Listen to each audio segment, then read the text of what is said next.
Hi friends, आप सभी का हमारे चैनल पे स्वागत है दोस्तों आज के इस वीडियो के माध्यम से क्लास 12 के बच्चों के लिए सामान्य हिंदी का 2022 का ओरिजिनल पेपर लेकर आ चुका हूँ, जो कि 302 डीपी कोड का ये पेपर है। और आज के इस वीडियो के माध्यम से हम इस पूरे पेपर का A to Z सॉल्यूशन बताने वाले हैं। तो आज का जो हमारा वीडियो है सबसे ज़्यादा इंपॉर्टेंट है। वीडियो को ध्यान से देखना, वीडियो को एंड तक देखना, वीडियो को लाइक कर देना। चैनल पे पहली बार जुड़ चुके हैं तो चैनल को सब्सक्राइब करके साथ में सारे बेल आइकन भी प्रेस कर लेना, क्योंकि इस चैनल के माध्यम से ईपी बोर्ड से संबंधित हर एक सब्जेक्ट की तैयारी करवाई जाती है। और आप यहाँ पे इसी तरीके का एक और पेपर देख सकते हो, 2022 का सामान्य हिंदी का ही पेपर है, लेकिन इसका कोड अलग है। कोड यहाँ पे 302 DU का कोड है। तो इस पेपर को भी हम अगले वीडियोस के माध्यम से कवर करेंगे, समझाएंगे क्या है इस पेपर में, क्या गलत है, क्या सही है, क्या चेंजेस इस दोनों का पेपर में है। आप सभी को दो वीडियोस के माध्यम से इन दोनों का पेपर का एनालिसिस देखने को मिल जाएगा।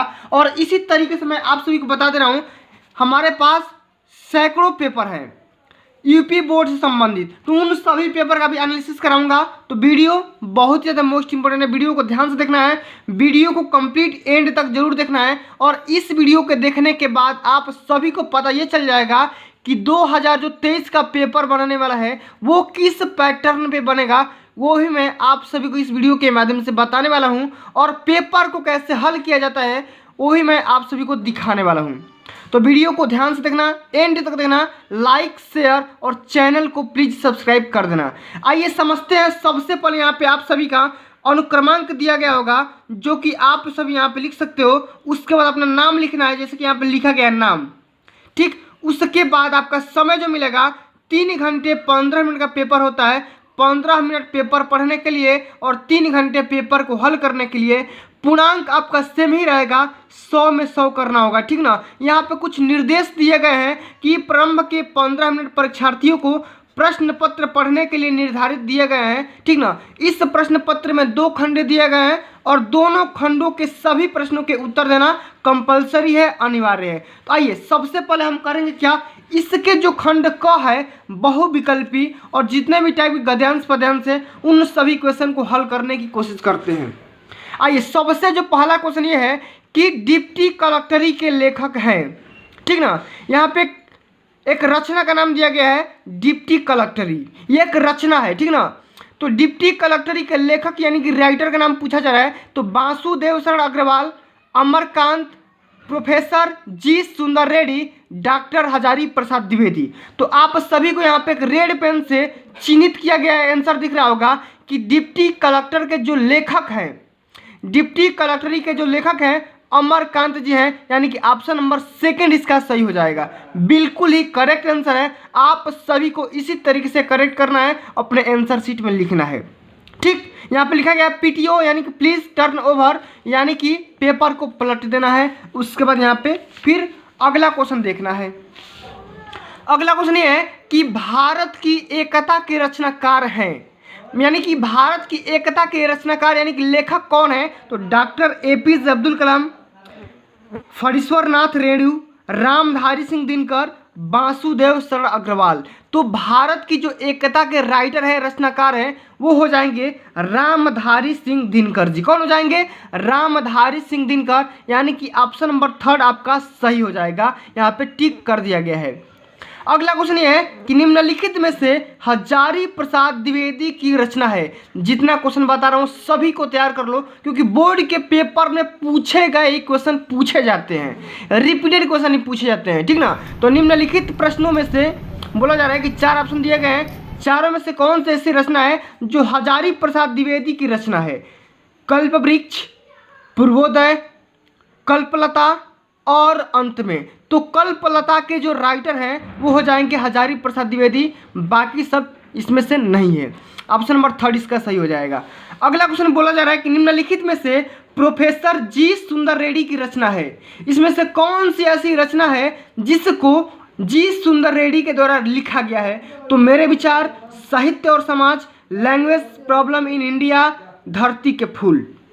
तो मेरे विचार के जो लेखक हो जाएंगे जी सुंदर रेड्डी जी हो जाएंगे। ऑप्शन नंबर 1 सही हो जाएगा, ठीक ना।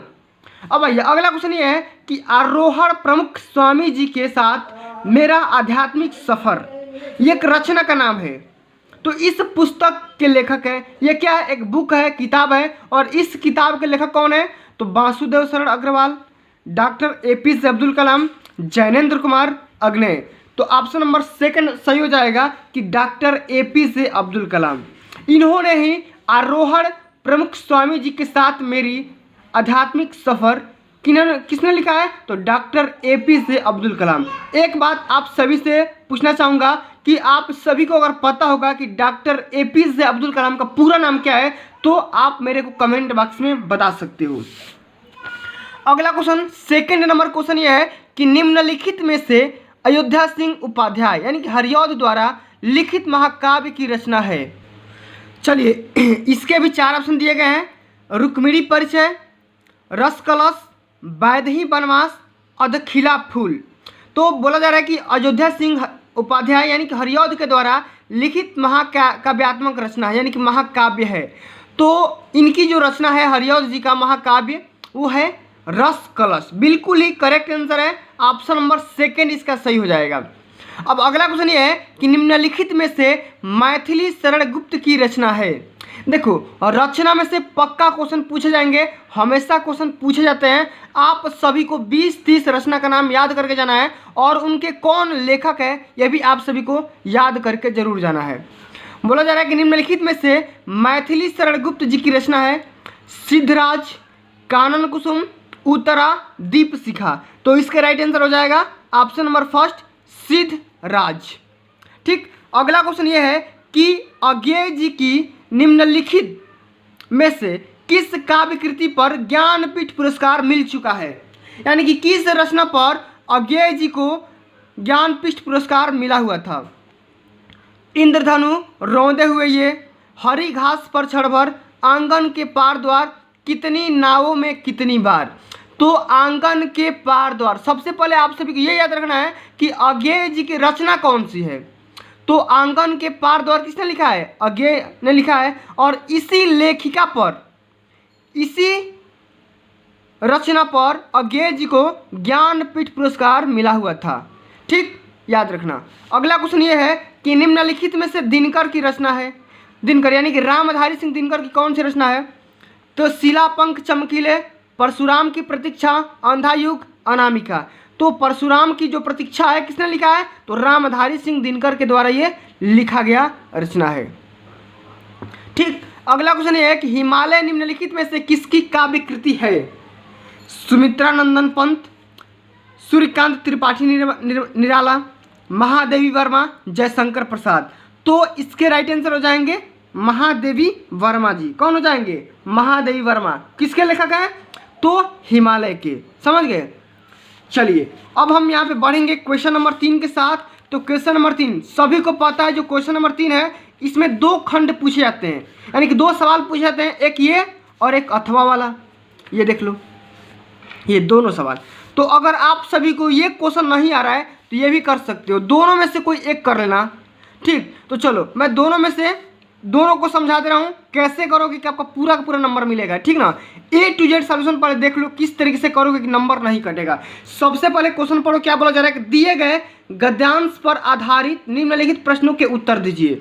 सबसे पहले आप सभी को ये पैसेज पढ़ना है और पढ़ के 5 क्वेश्चन का आंसर देना है। सबसे पहला कठिन सवाल ये होता है कि इसका उपयुक्त गद्यांश का पाठ का नाम, शीर्षक का नाम लिखना होता है, रेखांकित अंश का व्याख्या करना होता है। उसके बाद 3 क्वेश्चन ऐसे पूछे जाएंगे जो आप पैसेज को आसानी से पढ़ कर हल कर सकते हो। 4 लाइन पढ़ोगे आसानी से कर सकते हो। ठीक, जैसे कि यहाँ पे देखो अथवा में बताया गया है कि रमणीयता और नित्य नूतनता अन्योन्याश्रित है। तो ये जो पैसेज है, ठीक, आप सभी को पहचानना पड़ेगा कि जो पैसेज है किस चैप्टर से लिया गया है। तो अगर आप चैप्टर पढ़े होंगे तो आप आसानी से कर सकते हो, नहीं पढ़े हैं तो दिक्कत हो सकता है। लेकिन एक बात आप सभी को मैं ये बताना चाहता हूँ, इसमें से 5 क्वेश्चन पूछे जाएंगे। सबसे पहले देखो यहाँ पे रेखांकित अंश की व्याख्या और उपयुक्त गद्यांश के पाठ का नाम यानी कि शीर्षक और उसके लेखक का नाम, ये 2 क्वेश्चन पक्का पूछेगा ही पूछेगा। तो रेखांकित अंश की व्याख्या भी कर सकते हो और जो गद्यांश का जो शीर्षक होता है यानी कि संदर्भ होता है, तो संदर्भ लिखने का तरीका यानी कि पाठ का नाम लिख दो और लेखक का नाम लिख दो, 2 नंबर यहाँ से मिल जाएगा। और रेखांकित अंश की व्याख्या कर दो, आपका यहाँ से मिल जाएगा। तो देखो ये जो आपका पद्यांश है, गद्यांश है, ये पाठ का नाम है भाषा और आधुनिकता, और इसके जो राइटर है, लेखक है जी सुंदर रेड्डी जी हैं, प्रोफेसर जी सुंदर रेड्डी जी हैं। ठीक, तो आसानी से कर सकते हो, लिख सकते हो कि प्रस्तुत गद्यांश हमारी पाठ्य पुस्तक हिंदी के भाषा और आधुनिकता नामक चैप्टर से लिया गया है, जिसके रचयिता कौन है, जी सुंदर रेड्डी जी हैं। उसके बाद रेखांकित अंश की व्याख्या कर दो, फिर यहाँ पे 3 क्वेश्चन का आंसर दे दो, आसानी से आसान है।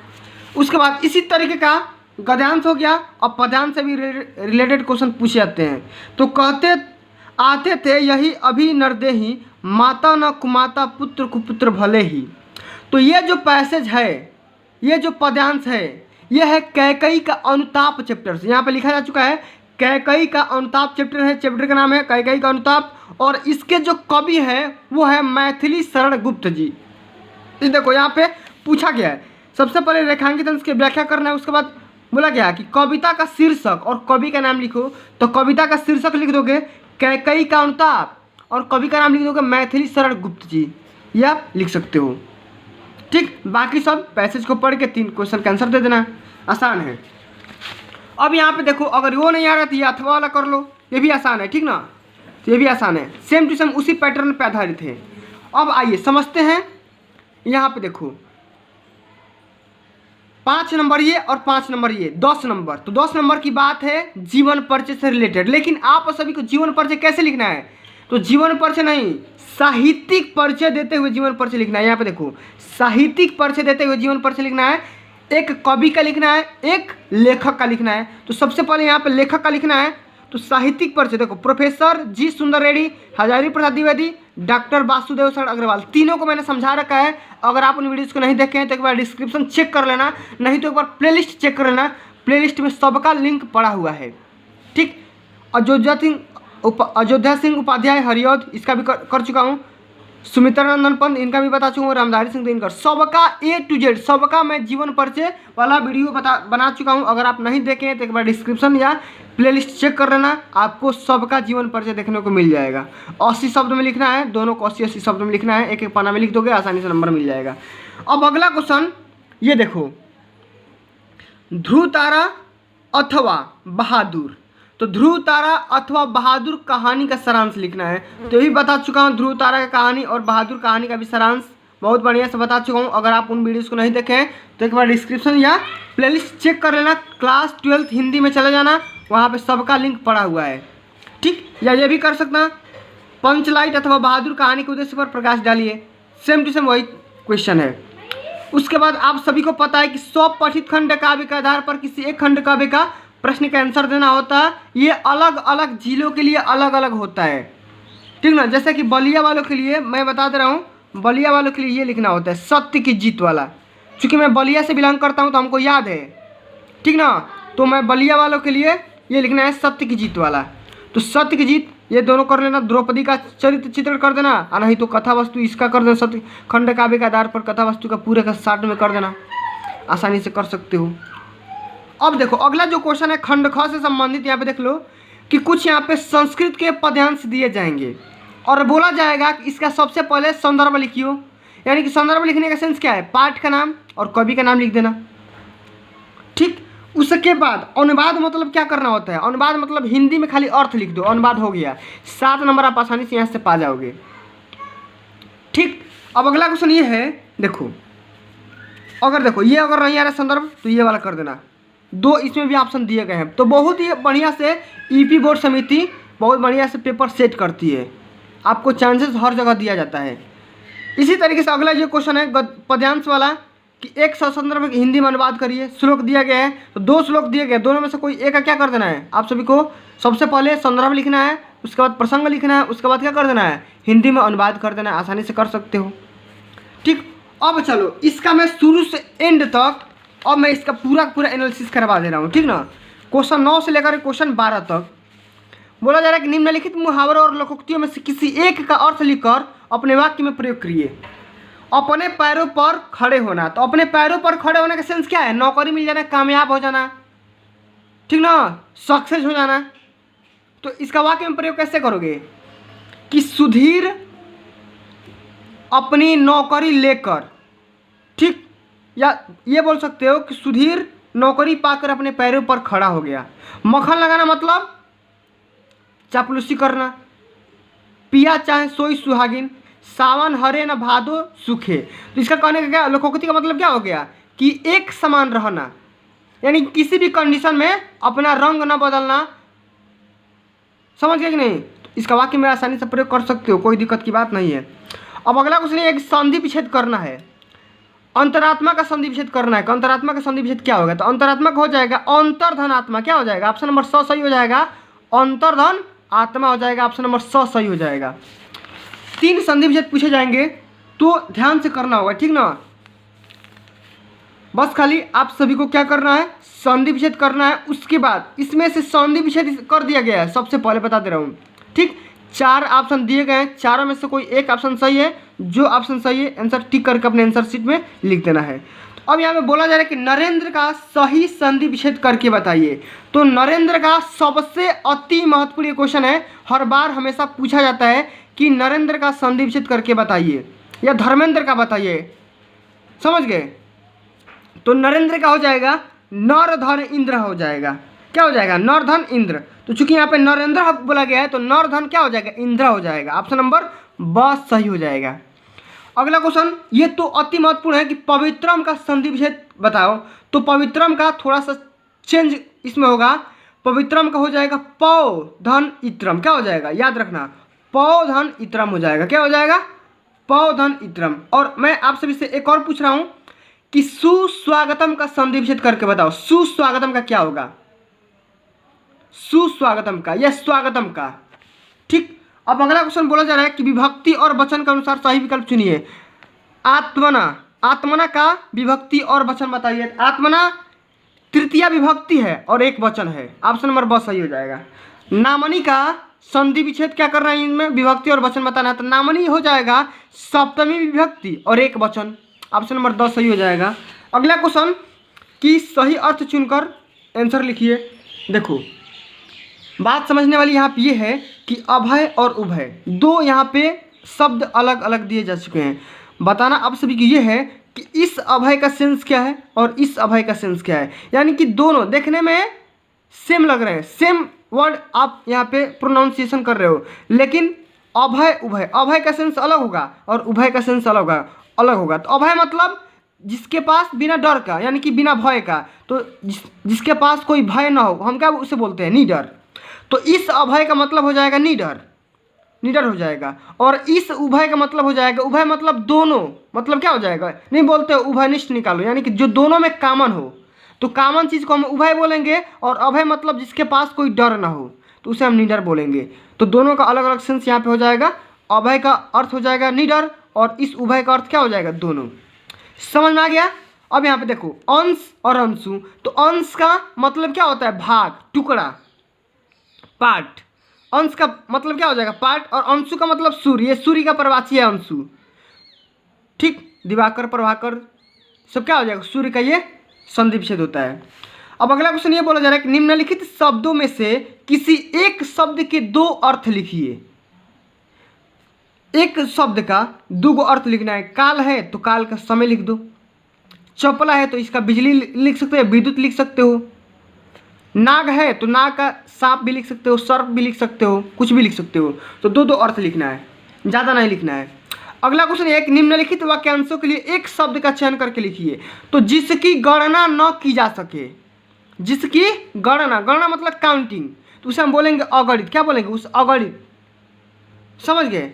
और जंगल की अग्नि, तो जंगल की अग्नि के लिए दवाग्नि बोलेंगे। ऑप्शन नंबर 100 सही हो जाएगा। जंगल की अग्नि के लिए क्या बोलेंगे? दवाग्नि बोलेंगे, ठीक। अब यहाँ पे देखो अगला जो क्वेश्चन है, बोला जा रहा है कि निम्नलिखित में से किन्हीं 2 वाक्यों को शुद्ध करके लिखिए। यह किताब 5 रुपये की है। यह किताब 5 रुपये की है। तो इसको शुद्ध करना है। तुलसीदास पक्के ईश्वर के भक्त हैं। तो यहाँ पे देखो पक्के ईश्वर के भक्त नहीं हो जाएंगे, तुलसीदास ईश्वर के पक्के भक्त हो जाएंगे। इस तरीके से लिखोगे। इलाहाबाद जाने के अनेकों रास्ते हैं। तो इसमें अनेकों गलती है, अनेकों को हटा देना। इलाहाबाद जाने के अनेक रास्ते हैं। आप पधार कर हमें अनुग्रहित करें। तो अनुग्रहित नहीं होता है, आप पधार कर हमें अनुग्रहित करें। समझ गए? तो इस तरीके से गलतियाँ छाड़ करके शुद्ध लिख सकते हो। अगला question very very most important, रस छंद अलंकार। अभी आप सभी लोग नहीं तैयार किए हो तो एक बार डिस्क्रिप्शन चेक कर लेना, बहुत ही डिटेल में बताया जा चुका है। रस किसे कहते हैं, छंद किसे कहते हैं, अलंकार क्या होता है, सबका एग्जाम्पल क्या क्या होता है, सब कुछ बता चुका हूँ, A to Z डिटेल में बता चुका हूँ। अगर आप उन वीडियोज़ को नहीं देखे, एक बार क्लास 12th हिंदी का या क्लास 10th हिंदी का प्लेलिस्ट चेक कर लेना, सबका लिंक पड़ा हुआ है। ये भी बता चुका हूँ कि निबंध किस तरीके से लिखते हैं, आवेदन पत्र किस तरीके से लिखते हैं, लेटर किस तरीके से लिखते हैं, सब कुछ बता चुका हूँ, सब कुछ बता चुका हूँ। और निबंध किस तरीके से लिखते हैं, अब ये वीडियो मेरी ट्रेंडिंग में चल रही है, तो ये भी, इसका भी लिंक आप सभी को डिस्क्रिप्शन में मिल जाएगा, चेक कर लेना, नहीं तो प्लेलिस्ट पे जाकर के आसानी से देख सकते हो। तो एक बार क्लास 12th हिंदी का प्लेलिस्ट जरूर चेक करना, आपको हर एक वीडियोज़ का लिंक वहाँ पे मिल जाएगा। तो फ्रेंड्स आज के लिए बस इतना ही। अगर ये वीडियो आप सभी को अच्छी लगी होगी, हेल्पफुल लगी होगी, तो वीडियो को लाइक करना और ज़्यादा से ज़्यादा इस वीडियो को शेयर करना। और अगर आप चाहते हो कि 302 DU का भी मैं एनालिसिस कराऊँ, इसका भी सोल्यूशन बताऊँ, इसका भी A to Z बढ़िया से बताऊँ, तो आप मेरे चैनल पे कमेंट करके बताओ और वीडियो को लाइक कर दो, शेयर कर दो, ज़्यादा से ज़्यादा फैला दो अपने दोस्तों में, तभी मैं इसका सोल्यूशन ला पाऊँगा। तो फ्रेंड्स आज के लिए बस इतना ही, मिलते हैं अगली वीडियो में, तब तक के लिए जय हिंद, जय भारत, वंदे मातरम।